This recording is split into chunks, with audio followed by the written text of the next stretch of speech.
Then we'll go. Well, they're waiting for you in the dressing room. Go on back. Thanks for joining us during this intermission. I'd like to say hi to some people in Russell, Manitoba, and all the fans out in Moose Jaw, Saskatchewan. You just did. Thanks very much, Florin. Okay, that's it from Piestany. We'll be back with more World Junior Hockey in just one moment. Up by 2 goals over the Soviet Union. Good afternoon, everyone. I'm Brian Williams. Welcome back to Sports Weekend Control in Toronto. You really have to be impressed with the job Bert Templeton of the North Bay Centennials has done with his team.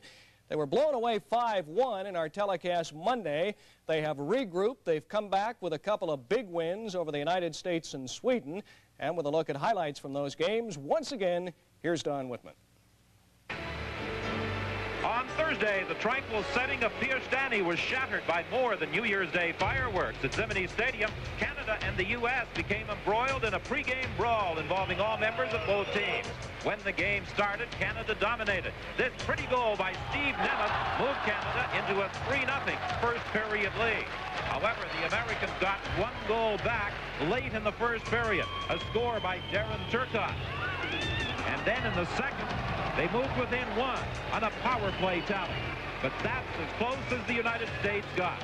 This Pat Elnick deflection of Dave Latta's centering pass carried Canada to a 6-2 win.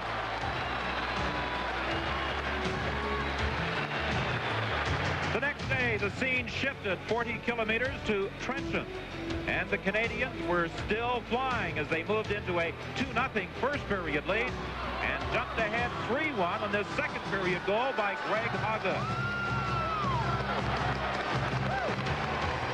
However, the third period belonged to the Swedes, and with just over 4 minutes remaining, a power play goal by Ulf Dahlin tied the game at 3. However, the Swedish celebration was premature. 2.5 minutes later, the strong forechecking of the Canadians was rewarded. Brendan Shanahan forced a turnover. Scott Metcalf got the puck to the point, and while Hoggett's shot was stopped, Shanahan banged in the rebound. But the game was not yet over. 31 seconds after the goal by Shanahan, Ulf Sandstrom was awarded a penalty shot when hauled down on a breakaway by Glenn Wesley. So as 2 tense teams watched, it was Sandstrom against Jimmy Waite, and the 17-year-old from Sherbrooke displayed the poise and reflexes of a veteran as a lightning-quick glove hand preserved a 4-3 Canadian win, setting the stage for this gold medal battle with the Soviets. Well, I'm sure you'll agree, 2 very impressive wins by the Canadian team against the United States and against Sweden.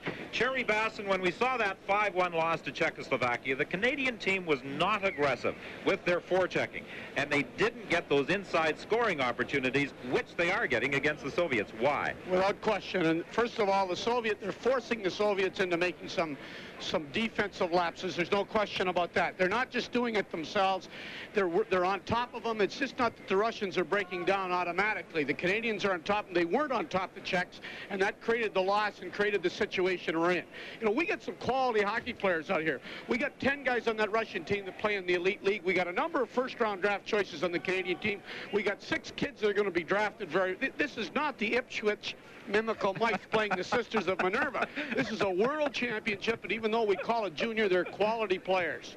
So, and the very simple situation is that Canada's forcing the play, and exactly as you suggested, Don, they're getting inside to get the quality chances. And when you do that, you're going to win hockey games. Well, the Canadian team is leading by a score of 3-1. As we said, they have to win by 5 to be assured of the gold medal. Right now, let's go from Piestany back to Sports Weekend Control, and here's Terry Leibel.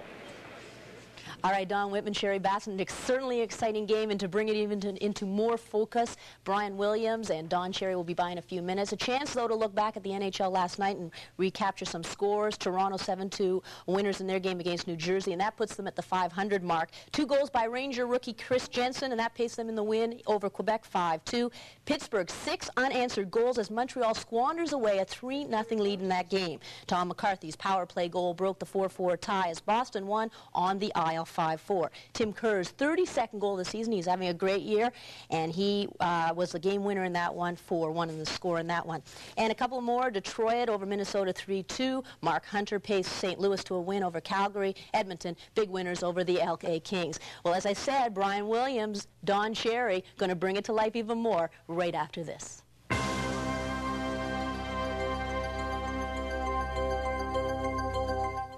Welcome back to Sports Weekend Control in Toronto. Don Cherry joins me. He is Anatoly Tarasov's #1 fan. We worked the game on Monday, 5-1 Czech win. What has Canada done to turn things around? Well, if you watched me the other day when I was on... You're on more today, so make good use well, what of I time. said was, look, they got a big club.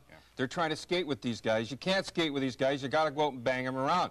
Sherry said, yeah, they're aggressive. That's the way they should have been right off the bat. Go out, bang them around, they back off a little. That's what they're doing. Every time they come near somebody, bang. All right, let's have a look at a couple of highlights from the first period, Don.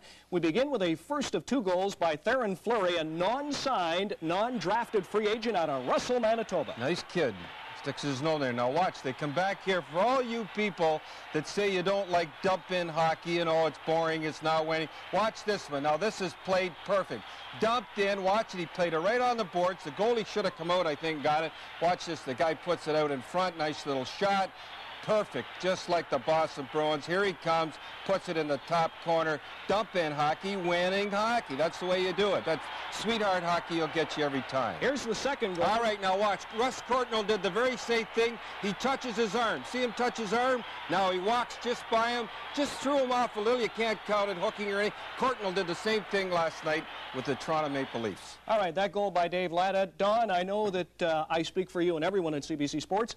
We would like to extend our condolences and sympathies to the friends and families of those 4 Swift Current Bronco players killed